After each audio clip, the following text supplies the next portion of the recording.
For decades, the Martin Theater has been and continues to be a staple in the community, bringing a variety of the arts to downtown Panama City.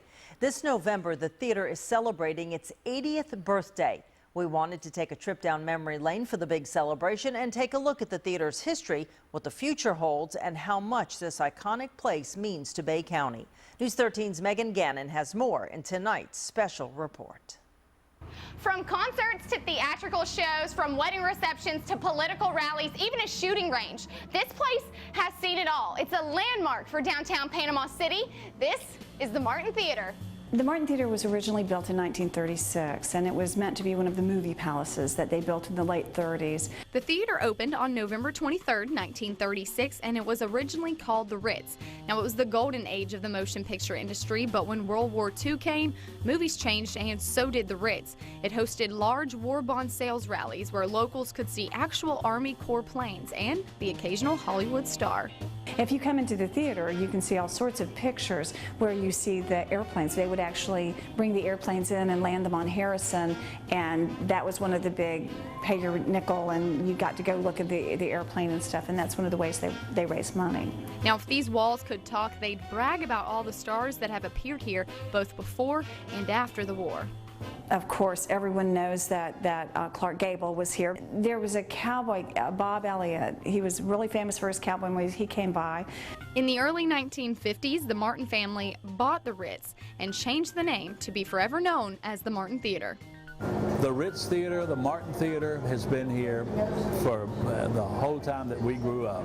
I've lived in Panama City since 1947, so I remember the Martin ever since it was here. The Martins transferred John Neely to town to manage the newly renovated cinema. We worked at the candy bar. We grew up knowing how to pop popcorn. All the popcorn you could eat. I can remember dating the girls that I used to date, bringing them to the Martin, and us seeing a show. But in 1978, the theater closed, and the mid-80s brought new owners who, surprisingly enough, turned it into a gun range.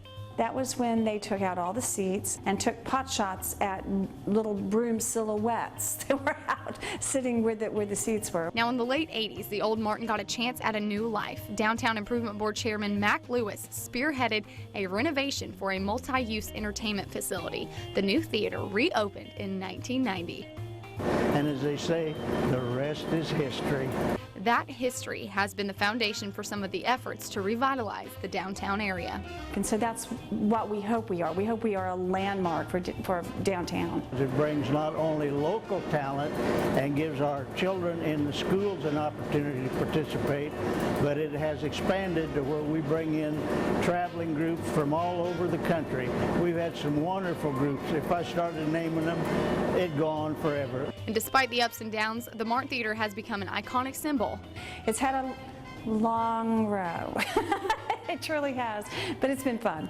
And continues to make memories. Isn't it wonderful that we can do that? We can do that in an instant of time. We can go back to 1958, and then in just an instant, we can come back to 2016.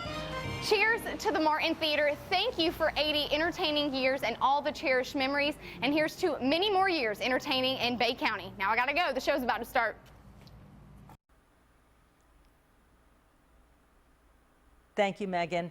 You know, the Martin Theater holds a special place in our hearts here at News 13 because for about a decade or more, we hosted the Jefferson Awards, Community Awards, live from the Martin Theater once a year. So those are great memories for us. Now, we'd like to hear some of your memories of the Martin Theater as well. So you can go to our Facebook page, WMBB TV, and share those stories.